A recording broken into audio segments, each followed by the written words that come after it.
You're listening to a Bible study by Jack Kelly. For more free Bible study resources, visit our website at gracethrufaith.com. Okay, Daniel chapter 6. Now, you understand that as we closed up in chapter 5, we saw the fulfillment of the prophecy that Daniel had made to King Nebuchadnezzar about almost 70 years earlier, in the second year of Nebuchadnezzar's term, when he had the dream of the statue. And remember, the statue had the head of gold and the chest and silver, and the belly and thighs of bronze, and the legs of iron and the feet of iron mixed with clay. And Daniel had told them that this was represented the four major kingdoms that would rule the earth, the Gentile kingdoms that would rule the earth from that point on until the end of the age, when a fifth kingdom would come, the kingdom of the Lord, and that kingdom would last forever. And so Nebuchadnezzar, thinking like most rulers would, that his kingdom would never end, built this great statue, you remember, and he built the whole thing of gold as if the whole statue was him.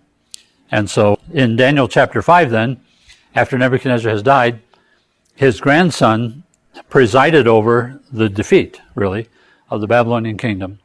And so with the end of chapter 5, we had the prophecy fulfilled. The head of gold is now gone. And now it's the chest of silver. And this represents the Media-Persia coalition. In a couple hundred years, Alexander the Great's going to come along. He represents the belly and thighs of bronze. And he's going to rule, and his successors after him, until finally the Romans come. They are the legs of iron. The Roman kingdom, Roman Empire, two legs, if you will, the eastern and the western, and they ruled. And they never really were totally defeated in the classical sense. Components of the Roman Empire kind of clung together, that the Roman Empire reinvented itself, became the Holy Roman Empire, and components of it have ruled on until this day. And so the prophecy of the statue indicated that at the end of the age, this Roman Empire would come back together again in the 10 toes, the feet of clay and the toes of iron mixed with clay, and you'd have this revival of this Roman Empire coming back together at the end of the age. Some people see the European Union as the fulfillment of that prophecy, but back in Daniel, all he saw was the first cycle of this, the first changing of the guard, if you will, from Babylon, the head of gold, to Media-Persia. And so in Daniel chapter 6 now, as we begin, we're going to see the Persian kingdom, and we're going to learn something about that and something about how Daniel has to do with affecting the rulership of the Media-Persia kings. You know that the Persians are the ancestors of the Iranians, and that the people from Media, I'll call them, they are today's Kurds. And so when you hear the talk about the Kurds in the news, you know that Turkey, for example, just attacked the Kurds living in Iraq, because Turkey is fearful that something's going to happen and the Kurds are going to get a homeland out of all of this. Now, the only problem with that is that some of the Kurds live in Turkey, some of the Kurds live in Iran, and some of the Kurds live in Iraq.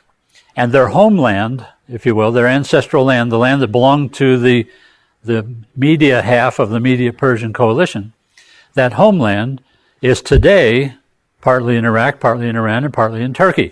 And both Iran and Turkey are very much opposed to the Kurds getting any kind of strength that would lead to them developing some kind of a nationalistic movement that would end in a homeland for the Kurds. And so Turkey has, depending on whose reports you read, somewhere between 50,000 and 150,000 troops on the northern border of Iraq, and they've sent several thousand of them across the border, and there's fighting going on right now between the Turks and the Kurds.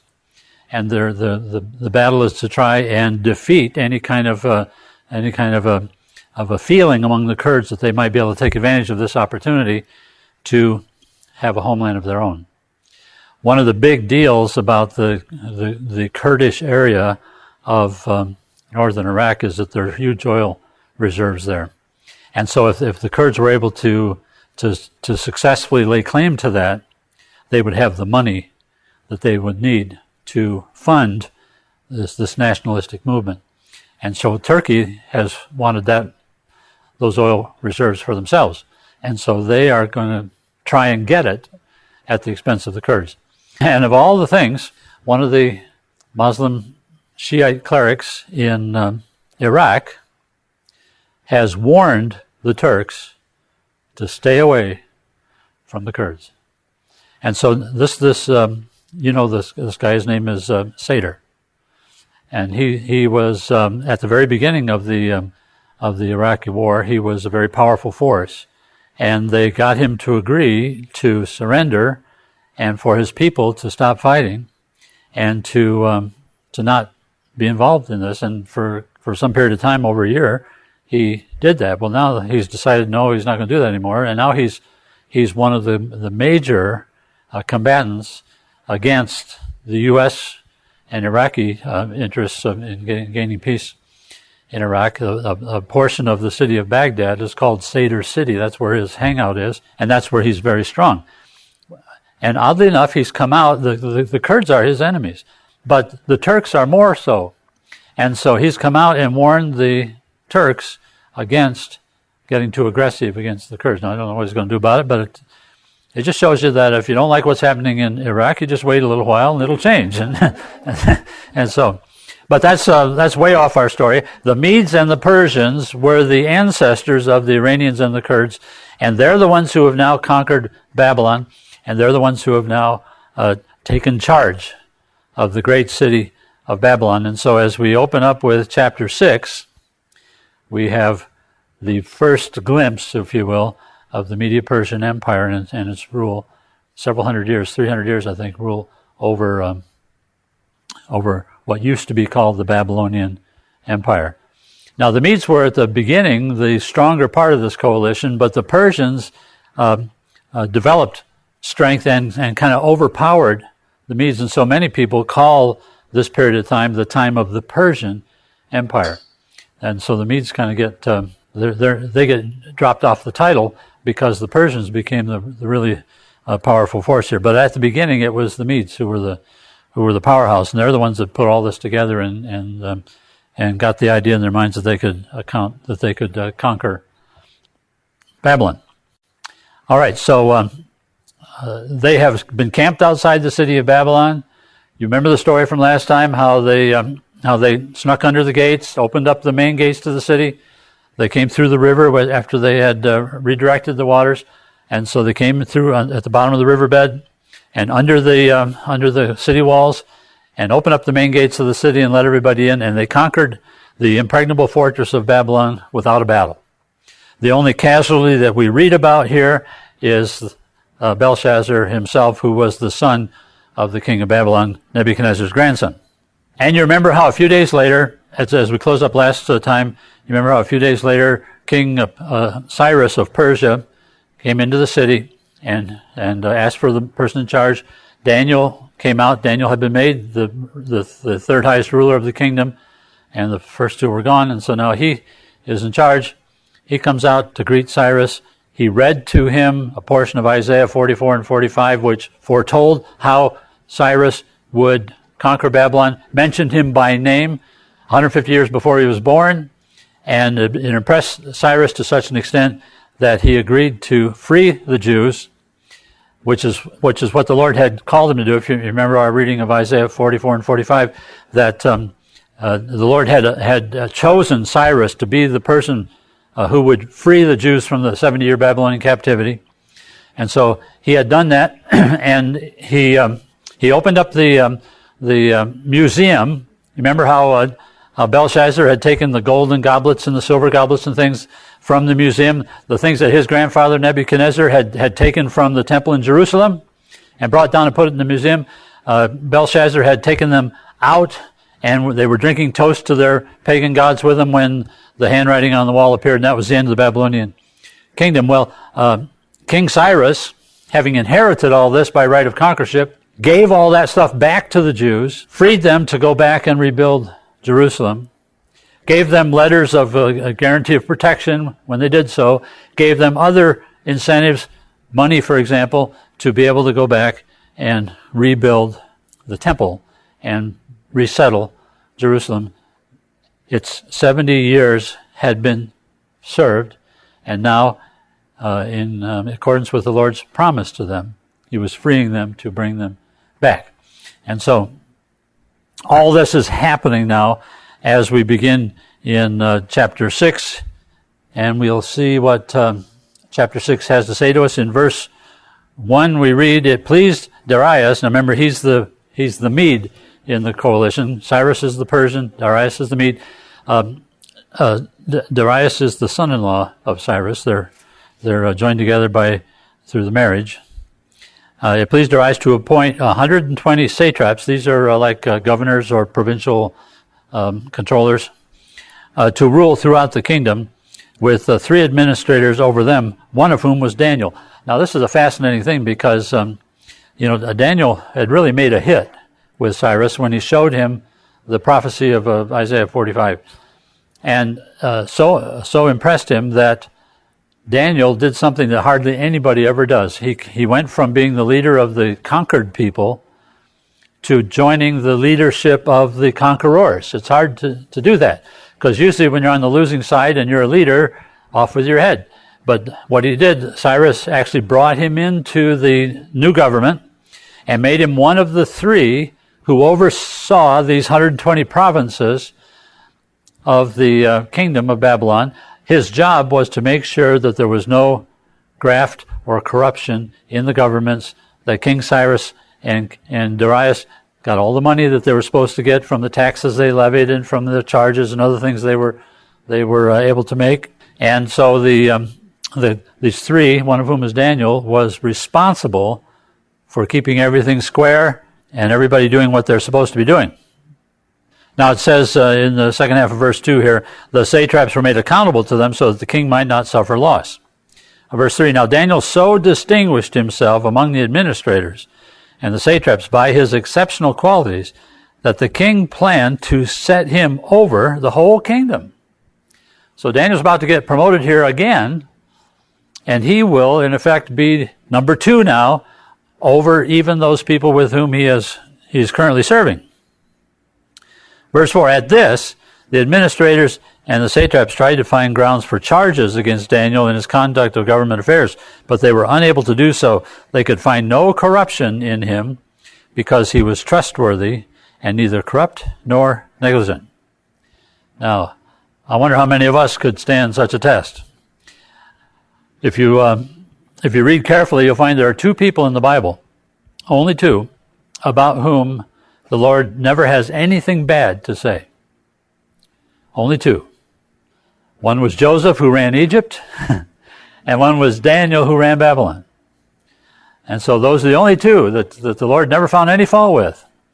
And so if you know the story of Joseph and how he got into Egypt and how he rose from being a prisoner to being the prime minister, basically, of Egypt, and if you know the story of Daniel, who went from being a hostage to being the prime minister of Babylon, if you know something about their lives, you know that the Lord has pretty high standards, because these 2 men lived absolutely exemplary lives, and there was nothing that could be said against them.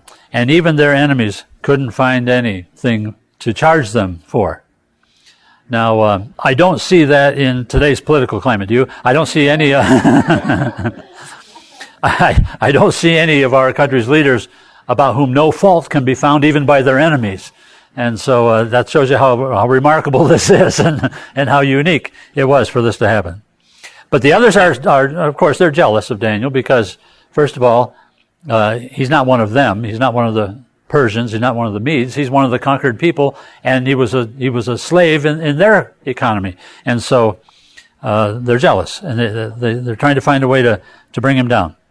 Verse 5 now, finally, these men said, we'll never find any basis for charges against this man Daniel unless it has something to do with the law of his God. And so there's a left-handed compliment for you. They're saying that Daniel is so honest and he's so trustworthy and he's so faithful to God that the only way we're going to get something on him is to make it a crime for him to worship his own God. And that's exactly what they set up here. Verse 6, so the administrators and the satraps went as a group to the king and said, O King Darius, live forever. The royal administrators, prefects, satraps, advisors, and governors have all agreed that the king should issue an edict and enforce the decree that anyone who prays to any god or man during the next 30 days, except to you, O king, will be thrown into the lion's den. So there's the trap. They're going to trap Daniel by making it illegal to pray to anyone except the king, and they just know Daniel is going to disobey this. We could derail the study right now and get into a discussion about whether God is in favor of civil disobedience. You know, the Bible says in several places, the book of Romans, for example, that our leaders have been placed over us by God, and He's going to hold them accountable, and our job is to obey. And if they're not honest and if they're not trustworthy, that's between them and God. We still need to obey. And Paul says, if you owe taxes, pay your taxes. If you owe this, do this. If you're required to perform public service, perform your public service, because these men have been placed over you by the Lord Himself, and they will be held accountable for what they've done. But there are a couple of cases, and two of them are here in the book of Daniel, where he seems to condone civil disobedience, and it has to do with worshiping somebody besides him. You remember in chapter 2 when the three boys refused to bow down before the statue? That's worshiping. And they refused to worship that statue, and that's why they got thrown in the fiery furnace, and of course the Lord came and rescued them. Now, these administrators are going to try the same trick on Daniel. They're going to make it illegal for him to worship, to pray to his God. And we'll see what happens. Now, right away, you will notice that they start off by misrepresenting the case, right? Because they say in verse 7 that all of them have agreed. All of the administrators, the prefects, satraps, advisors, and governors have agreed. Well, all but one is what they should have said, because they didn't get Daniel to agree to this. He doesn't even know about this. As you're going to see, he gets taken by surprise by all of this. So now verse 8. Now, O king, issue the decree and put it in writing so that it cannot be altered, in accordance with the laws of the Medes and the Persians, which cannot be repealed. So King Darius put the decree in writing. Now it's interesting that somewhere in the history, I don't know exactly how this came to be, but somewhere in the history of this coalition, the leadership persuaded one of the kings to make a law binding on his successors that anything that the king put in writing could not be repealed. Once he put it in writing, not even the king could disobey the law. And that's what they're saying here. This is according to the tradition of the Medes and Persians, which means once you put this in writing, king, not even you can repeal it. It's the law, period. And so, verse 9 says, King Darius put the decree in writing. Verse 10, now when Daniel learned that the decree had been published, you see, he only found out about it after the fact. When he learned that the decree had been published, he went home to his upstairs room where the windows opened toward Jerusalem. And 3 times a day he got down on his knees and prayed, giving thanks to his God just as he had done before. And verse 11 says, when these men went as a group and found Daniel praying and asking God for help. And so they went to the king and spoke to him about his royal decree. Did you not publish a decree that during the next 30 days anyone who prays to any god or man except you, O king, would be thrown into the lion's den? And the king answered, the decree stands in accordance with the laws of the Medes and Persians, which cannot be repealed. He's going to wish he didn't say that.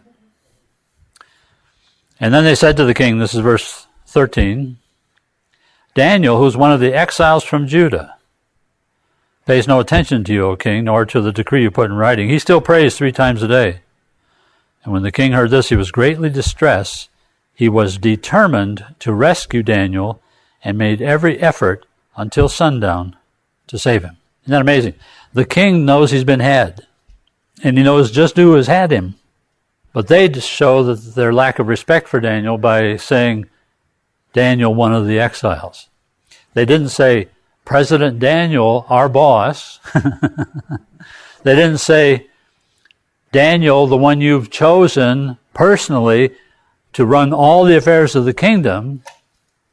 What they said was, Daniel, one of the exiles from Judah. And so he sees what's going on here. He sees that he's been had.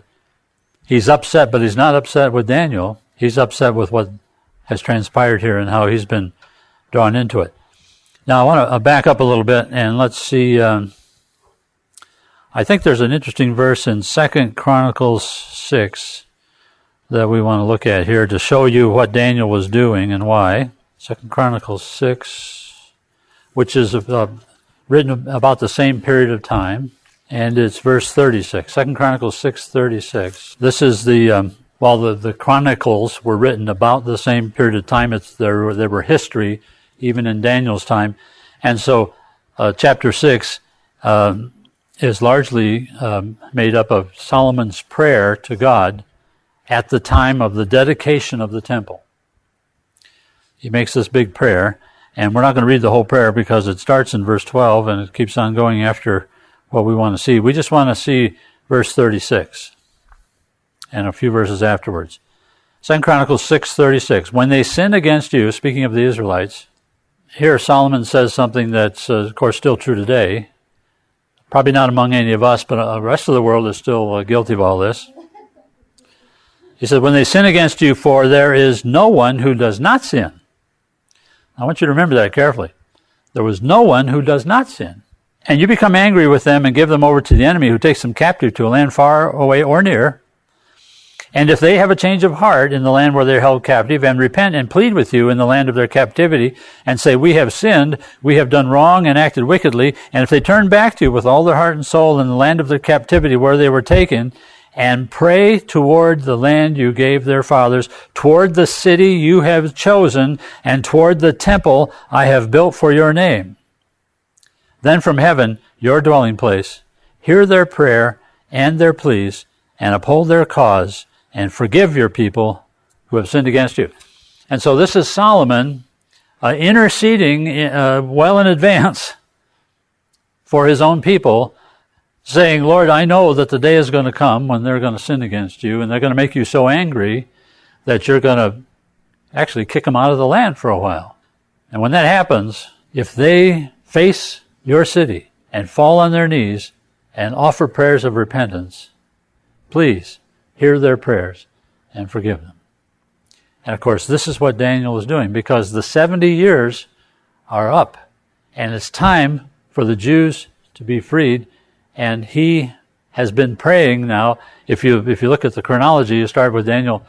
And when we get to Daniel chapter 9, we're going to be going back to the time when Daniel started praying.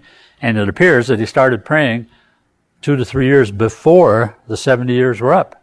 And he prayed faithfully 3 times a day, every day, for his people. And we're going to read one of his prayers, and we're going to learn some interesting things about it as we do. You remember I mentioned last time that the first 6 chapters of the book of Daniel are about his life. And they run as a story, a narrative, from the time he's young to the time he's old.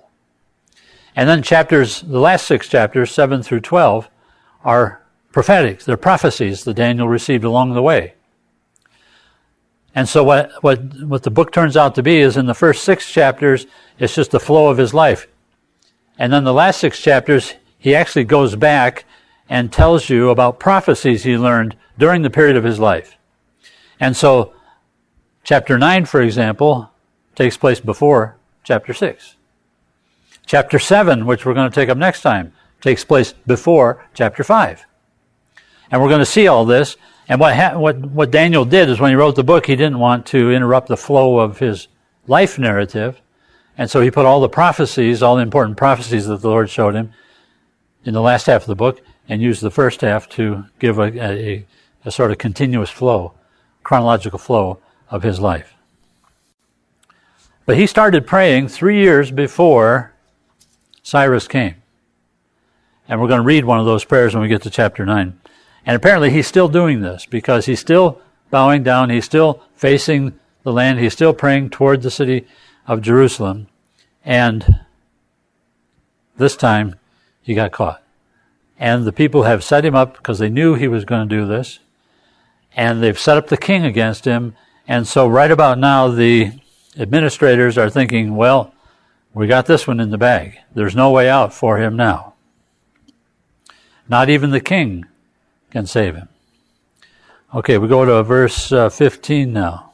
Now remember, verse 14 says the king made every effort until sundown to save him. He worked all through the day.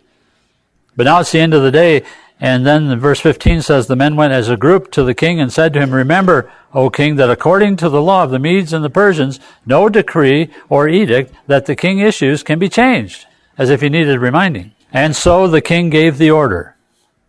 Now I want you to pay attention to how this king feels about doing this. The king gave the order, verse 16 says, and they brought Daniel and threw him into the lion's den. And the king said to Daniel, may your God, whom you serve continuously, rescue you. Now that's not exactly how it reads in the original language. There's an issue here in the way the original wording is written that causes some people who know a lot more about the language than I do. And remember, this part of Daniel is written in Aramaic, the language of the Babylonians. And some people who know a lot more about this language than I do indicate that the king's words to Daniel denote a sense of obligation on God's part to rescue Daniel. And so it probably would read more accurately to say, the king said to Daniel, your God, whom you served continually, must rescue you. You see, Darius believed that God was obligated to save Daniel because of the covenant that existed between them. And some commentators believe that Darius was actually watching this closely to see whether God would be as faithful to Daniel in maintaining the covenant as Daniel had been to God. And so he is going to set this up now so that nobody can tinker with this. He's got a living experiment here. And he's going to set this up so that nobody can tinker with it. Nobody can manipulate the results. And so as Daniel goes into the lion's den, Darius is there. And he says, like we read, may your God, whom you serve continually, may he rescue you. Verse 17, a stone was brought and placed over the mouth of the den. And the king sealed it with his own signet ring and with the rings of his nobles, so that Daniel's situation might not be changed. Now, unless you were reading this carefully and had some of this perspective, you might think that, well, the king's changed his mind. He's in on it. He wants to make sure Daniel gets his. But no, that's not the case. He's sealing the tomb not to keep Daniel in, but to make sure nobody else can mess with it. And he puts his own seal on it, and then he calls all these nobles around who've accused Daniel, and he makes them put their seal on it as well. Because if any of these seals are broken, when he comes back in the morning, he's going to know that they've manipulated the result, and then he's going to find out by the broken seal who was responsible. And so he's sort of saying to them, okay, you caught me in this, and I don't think you're going to be successful here. I believe Daniel's God is going to rescue him, and I'm going to make sure you guys can't do anything to mess that up. You with me? See how he's got that set up? Now verse 18 says, and then the king returned to his palace and spent the night without eating and without any entertainment being brought to him, and he could not sleep. The without eating is again one of these things that probably means more than just didn't have any appetite for dinner. Some people believe that the language really implies that the king is fasting on Daniel's behalf, because he not only doesn't eat, but he doesn't want any diversion either. I mean, if you and I were in a tough spot, and we had all of the resources of the wealthiest kingdom in the world at our fingertips to distract us and to cause us to try and take our minds off our troubles, we'd probably take advantage of that. But this king doesn't want to be distracted from this. He doesn't want any dinner, and he doesn't want anything to distract him during the night. And it says he couldn't sleep. He was up all night. I am one of those who is leaning toward the idea that Darius is interceding for Daniel, which is an amazing thing if you stop to think about it. But when you put all the little clues we get in these verses together, It makes sense. He tried everything he could to save him from going in there. He failed at that. He feels guilty because he got tricked into doing this, and now his most trusted person is going to pay the penalty for it. But he knows that Daniel has this covenant with God. And he knows how faithful Daniel has been to this. He knows how faithful Daniel has been to the responsibilities that the king himself has given him. He knows that the guy just never does anything wrong. He always does the right thing. And so he thinks that God will save him. And he's going to make sure that God gets a fair chance to do so. That's the way kings think, you know. Okay, verse 19 now. At the first light of dawn, the king got up and hurried to the lion's den. And when he came near to the den, he called to Daniel in an anguished voice, Daniel, servant of the living God, has your God, whom you serve continually, been able to rescue you from the lion? And Daniel answered, O king, live forever. My God sent his angel, and he shut the mouths of the lions, and they have not hurt me, because I was found innocent in his sight, nor have I ever done any wrong before you, O king. All right. You can imagine how Darius feels now. He's been vindicated. He has seen his experiment come to its conclusion, and the conclusion has been positive. And Darius is speaking more strongly about God this morning than he has in the past. I mean, your God, the living God. And you see, this was a very important term in Old Testament times. God is called by many the living God, because all other nations worshipped gods that were just idols. No other nation had seen a God perform the way the God of the Jews had performed. No other nation had been spoken to by its gods the way the Israelites were spoken to by their God. And so he became known, God became known among the nations. The God of the Jews was called the living God, as opposed to these idols that we have, these statues and representations. They have a real God, and he is a living God. The question is, why didn't he accept God? I think when we read his declaration at the end of the chapter here, we're going to see that there's a fair chance that he did. Before we get to that, let me ask you this question, because as you know, these things are put in the Bible not just because they're cute stories. And of course, anybody who knows anything at all about the Bible probably knows the story of the 3 boys in the fiery furnace and Daniel in the lion's den. Those are 2 big ones, aren't they? And we hear about them a lot.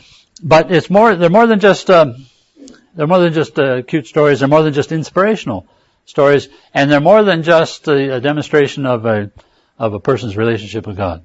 These events obviously are put here for our learning. Remember how Paul said in one of his letters, everything that was written before time was written for our learning, so that we, through patience and endurance of the Scriptures, might have hope. I think that's Romans 15:4. Let's find out, because I don't want to give you the wrong verse. It's there's only 2 places where it can be, and that's one of them. Yeah, it's 15:4, Romans. For everything that was written in the past was written to teach us, so that through endurance and the encouragement of the Scriptures we might have hope. That's a good memory verse, isn't it? And it also tells you that the Old Testament's got some good stuff in it for you. That we don't have to be New Testament Christians like so many are.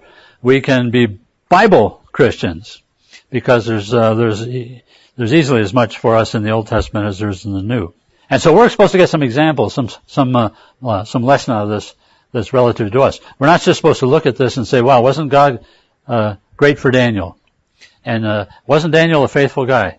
And to deserve to have something like that done for him. But you see, I'm of the opinion that what Daniel went through this night has great lessons for us, because I believe this issue, this event here, could easily be in a small sense, a microcosm of the life of a believer. Because you see, in 1 Peter, I think it is, we're told that the devil goes around like a roaring lion looking for people to devour, right? Well, who do you think he was talking about? Who are the people the devil's going around like a roaring lion looking to devour. The believers, we're the ones. And so if these lions are in some way representative of the devil, Daniel stuck in there in the midst of them, then he must be somehow representative of us, because those lions were after him, just like the devil as a lion is after us. And Daniel's sitting there by himself. And he's at least 75. No, he's at least 85 years old. 85. He's already lived 3 times as long as the average Egyptian.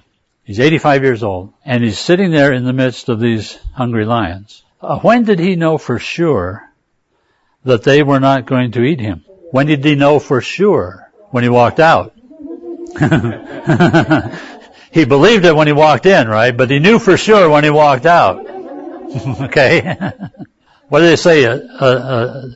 Science learns through observation. A scientist can't make, or shouldn't make, I'll say, because they do. A scientist shouldn't make any statement about something he hasn't personally observed. And so, from a scientific standpoint, Daniel knew that the lions weren't going to eat him when he walked out. Every moment during the night could have been the moment when they decided, okay, this is enough, let's get this guy. Daniel didn't have to have faith for a minute, or an hour, or even a couple of hours. He had to have faith for the entire night. He had a moment-by-moment faith that was unshakable. Every moment, every time a lion moved, every time a lion took a breath or opened his mouth or yawned or blinked, Daniel had to have faith that that lion was not getting ready to attack him. You know, we have grown up in a society where television is the number one curriculum. It was true in our age. It's even more so now. But you know, the average kid spends about 4 or 5 or 6 times as much time in front of a television during his first 18 years as he does in front of a teacher. And so television is the first curriculum. And the big thing that television has taught us is that all the world's problems can be solved in 30 minutes with 3 commercial breaks. Because show after show after show when we were growing up, that's the way it happened. They start the show with a problem. 30 minutes later, the problem's solved. They've had the commercials in the meantime, and everybody's happy. There's resolution to everything, just like that. And then along comes McDonald's, and they say, you want something to eat? You can have it right now. You don't have to wait. Have it right now. And then comes the microwave oven. Now you don't have to go to McDonald's to have your food right now. You can take it out of the freezer, put it in the oven, and have it right now. And let me tell you how frustrated some people get standing in front of the microwave for 45 seconds, waiting for their dinner. That's right. We all do. We want our problem solved right now. Now, remember what I said. I said when Daniel went into the lion's den, he believed that God was going to save him. But he didn't know from experience until he came out. In other words, knowing and believing are not the same thing. Because when you know that chair will hold you up. Because you've sat in it. You have experience. Now, before you ever sat in the chair, you looked at it and you believed it would hold you. And you believed strongly enough so that you were willing to sit down in it. But you didn't know that chair would hold you until you sat in it. Until you actually experienced it. That's when you knew it. You remember I gave you the definition of knowledge is know from observation. The scientific knowledge can only come from observation. In other words, until you experience something, you don't know it. That's the context in which I'm using the word know. He knew it once he had experienced it. But he only believed it up until then. It's just like the chair. You have very strong faith that the chair will hold you. But until you've sat in it, you don't know from experience that it will hold you. You just believe it will. And that's a big difference. It says God sent his angel and he shut the mouths of the lions. Now, we don't know whether there was a physical manifestation of an angel. That certainly would have helped things if he had an angel sitting there beside him all night, like what's her name on Touched by an Angel? If Tess had sat there with him all night, that would have made it a lot easier. We don't know that happened. All we know is that Daniel said God sent an angel. Now he could have been referring to the fact that that the angel came unseen, and from the looks of things, Lord, having sat there all night and seen the lions didn't move, must have been God had them clamp their mouths shut. We don't know that for sure. The only thing and please don't try and make too much of this. The only thing I'm trying to say is, this is a story about faith. It's a story about faith, not knowledge. There wasn't anything guaranteeing Daniel's safety in that lion's den, and there wasn't anything that he could do personally to improve his situation. He was totally at the mercy, if you will, of the event. He's 85 years old. He's sitting there in the dark in this den of lions. He has no ability at all. He has only his faith. Okay? Can we buy that? All right. Now, the reason I'm getting into all this is because that is you and me. We don't have any experience that tells us in advance how our life is going to come out. And when all is said and done, we don't have any ability to control that, because there's a whole lot more of our life that happens due to circumstances beyond their control than there is that happens due to things that we do. Anybody who says he's a self-made man, for example, is telling a big lie, because there aren't any self-made men. There are men who work hard and are blessed, but there are a whole lot more men who work hard and are not. Like I've said before, there's only two things you're guaranteed for working hard all your life. One is you're going to get old, and the other is you're going to get tired. Everything else has to do with a lot of other circumstances. But what I want you to understand here is that I believe this story of Daniel in the lion's den is a model of our life here on earth. There is a powerful force aligned against us, and he's looking for any chance he can get to devour us. And it's by the grace of God that he doesn't.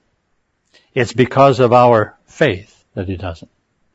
Because I will suggest to you that although Daniel lived an exemplary life, and although he was witness to some of the great works of God in history, he himself did not have the knowledge of God and of God's character and of God's purpose that you and I have. Because he did not have this experience of seeing God become a man and come to earth and die for the sins of the people. And so he didn't know as much about God as we do. And if he could manifest that kind of faith, then it seems like we should be able to trust him through the night of our lives. And if we could use his experience as a model, as a source of inspiration, as a source of strength, then I believe we will have received the lesson from the story. Because we sit there in the dark night of our life, and we can see the eyes of the lions, and we know their intent is to devour us. But the scriptures tell us that we've got somebody standing between us and them. And he has already proved that he will give his life in exchange for ours. And we need to look at that closely in the context of our faith. And say, if Daniel could believe all that, only having seen what little of God that he had seen, how much more should we be able to believe that, knowing God from what we have seen? But yet, we all look at, just one sec, we all look at the story and say, oh, what great faith he had. I wish I had faith like that. The first duty of a believer is to believe. It goes with the job. It is the job. In fact, I was answering a question in one of the emails I got. The idea was, some people are better than others. And so, why should they all suffer the same punishment just because they didn't choose the Lord? And and people live exemplary lives, but they just don't become believers. And why should they be punished the same way that Hitler and Jeffrey Dahmer, you know the names they always come up with on these things. And I got to thinking about that. And it seems to me that relativity of good and evil is man's idea, not God's. If you net it out in the scriptures, you and I are in the same position as Adam and Eve. We've been given one rule, and that's all. Talk all you want about the commandments, talk all you want about the admonitions to live a good life and all this and that and everything. We've been given one rule. One thing God requires of us, just like he only required of Adam and Eve. One thing. He told them, have anything you want anywhere in the garden, but stay away from that tree. One rule, they broke it. Well, Turn with me to John 6:28 for a second. And I'm going to show you we got one rule. 6:28. Then they asked him, this is the crowd talking to Jesus, they asked him, what must we do to do the works God requires? Isn't that a beautiful question? And didn't the Lord have a perfect opportunity there to start listing all the things? I mean, they left themselves wide open on this, didn't they? He could have started with the 10 Commandments. Then he could have given them the Sermon on the Mount again. Then he could have given them all of Paul's epistles with all the victorious life and all the do's and don'ts and all the things that we're supposed to do out of gratitude for our being saved. But he didn't. He says in verse 29, Jesus answered, the work of God is this, to believe in the one he sent. Period. That sounds to me like we've been given one responsibility, one rule.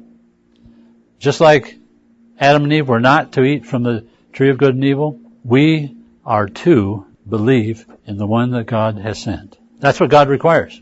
And so if that's the case, and I'm still working on this, but if that's the case, then in the Bible when it says that at the end of the age, the dead will be resurrected and everyone will be judged according to his works, maybe that doesn't mean how good a life we lived. Maybe it means whether we did the work that God requires of us or not. And maybe there is no difference between the admired non-believer philanthropist and the reviled mass murderer if they both neglected to do the one thing that God requires. And so much is made about we're under grace, not under the law.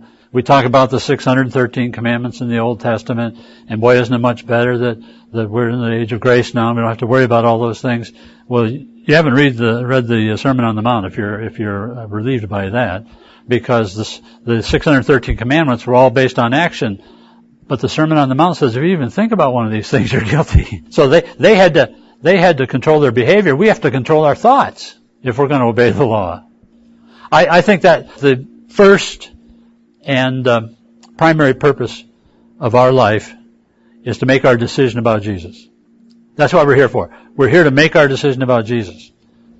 Once we've done that, then we're here to glorify Him. That's our second. But if you don't do the first one, it doesn't matter what else you do. Nothing else matters. And after you do the first one, nothing else matters. I mean, there's just that one thing. We are here to decide whether we're going to let God's death pay the price for our sin. Once you do that one thing, then there are crowns you can earn, there are rewards you can go after, you can lay up treasures in heaven, you can do all those things, but you can't do any of that until you do that one thing. Here we were in verse 21. Daniel answered, O king, live forever. My God sent his angel, and he shut the mouths of the lion. And they have not hurt me, because I was found innocent in his sight, nor have I ever done anything wrong before you, O king. Now verse 23 says, the king was overjoyed and gave orders to lift Daniel out of the den. And when Daniel was lifted from the den, no wound was found on him, because he had trusted in his God. No wound was found on him because he was a good man. No wound was found on him because he had money. No wound was found on him because he was honest in his dealings for Darius. No wound was found on him because he was an old man and the lions had pity on him. No wound was found on him because he was Jewish and lions don't like Jewish people. No wound was found on him because he had trusted God. All right? He did the one thing that was required. He believed in the one that God sent. Now the language here calls for an ongoing, like an unfinished sort of a thing. In other words, he had a moment-by-moment faith. Moment-by-moment faith. It was a conscious decision each moment of the night to trust God. Not because of what God was doing, but in spite of what he could see with his own eyes in front of him. And so he's the one who probably is the prototype for the verse in one of Paul's letters that says we live by faith, not by sight. In 2 Corinthians 4, he says we don't look at and get distracted by what we see, because what we see is temporary. We focus on what we cannot see, because what we cannot see is eternal. Daniel had every right to be scared to death. He had every right, because it was staring him right in the face, but he trusted God, and there was not a wound on him because of it. Verse 24, at the king's command, the men who had falsely accused Daniel were brought in and thrown into the lion's den along with their wives and children. That is kind of harsh, but Jewish law and also Persian law says that if you falsely accuse somebody, then you get the penalty that your accusation would have brought them had it proven true. That was the law. If you brought false witness against somebody, you got to pay the penalty that the crime you accused them of bears. Yes, it is. It held down on the false accusations quite substantially.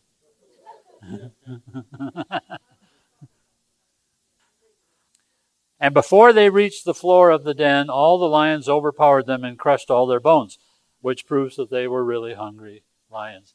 They hadn't been put to sleep. They weren't full of... That's right. That's right. And there was no other food over in the dark that we didn't see. They were hungry all night long, and they ate all the people that got thrown in after Daniel came out. Verse 25. And then King Darius wrote to all the people, nations, and men of every language throughout the land. May you prosper greatly. I issue a decree that in every part of my kingdom, people must fear and reverence the God of Daniel. For he is the living God, and he endures forever. His kingdom will not be destroyed, and his dominion will never end. He rescues and he saves. He performs signs and wonders in the heavens and on the earth, and he has rescued Daniel from the power of the lions. It seems like it to me that Darius was persuaded through this, which might have been the whole reason for it. I'm certain he read every document twice before he signed it from that point on. And so Daniel prospered during the reign of Darius and the reign of Cyrus the Persian, because Darius was the number 2 guy. Cyrus was the head of things. And some translations say Daniel prospered during the reign of Darius, even the reign of Cyrus the Persian. And other translations say that is the reign of Cyrus the Persian, whichever you want to put it. The idea is that the two reigned together, and so Cyrus was the head of the whole Persian Empire. Darius was the head of Babylon, one of the conquered nations. All right, so that sees that sees us through the end of the chapter. What we get from this is that it appears that Darius may have become a believer through this experience, as we read through his declaration. But the major point here, the major issue is, what was the basis for Daniel's survival through that ordeal? And it was his faith. It was his faith in God. And we have every right to have the same kind of faith. We have every right to have just as strong a faith. In fact, we have a responsibility to nurture and to develop that kind of faith. And how do we do that? We trust God. Now, Daniel didn't start off by spending the night in a room full of hungry lions. That was not the initial test of his faith. He had lived a long life, but his life had been characterized by his faith. He started small, with small steps of faith, and as he achieved and saw the smaller steps, his faith grew. And that's the way it has been in most of the generations. It's only in the last few hundred years that mankind has begun to trust other things. People used to trust God for healing. Now they trust the medical community. They used to trust God for provision. Now they trust their employer or their government. They used to trust in one another. Now they look to the government. We've even in the 200 years of this country's history, we didn't start off trusting the government for our protection. We didn't start off trusting the government for our sustenance. We didn't start off trusting the government for our livelihood. We didn't start off trusting the government for our retirement. We didn't start off trusting the government for our medical expenses. That's not the way this country started. These things have been added, and as they have been added, our faith has shifted from faith in God to faith in our nation, to faith in our society, to faith in our government, to faith in our way in life. You name it. You put any title on you want to, except it isn't God. Because we as a nation don't trust God anymore. We as a people, most of us individually, don't really have to trust God for very much at all, do we? Because we got so much stuff that's guaranteed us or that's coming our way or that we know is coming that it doesn't take much faith to live anymore. We don't have lions and bears and things like that outside our houses trying to steal us away. And so we have lost this, but there's no reason we can't have the faith of Daniel. Daniel was a remarkable person, but he didn't have a faith that is not available to the rest of us. He had a faith that he had nurtured. He had a faith that he had exercised. He had a faith that he had grown through his life until it came to a point where he could withstand this kind of a test. And it was a strong faith, because don't they say that animals can detect a fear in you? We send off signals, don't we, based on what we're thinking. And so you're right, Daniel sat there and he knew in his heart that they weren't going to attack him. And so because of that, he didn't send off any fear signals, because they would have picked up on that. Because I bet you the other people they threw in next morning, they sent off fear signals, didn't they?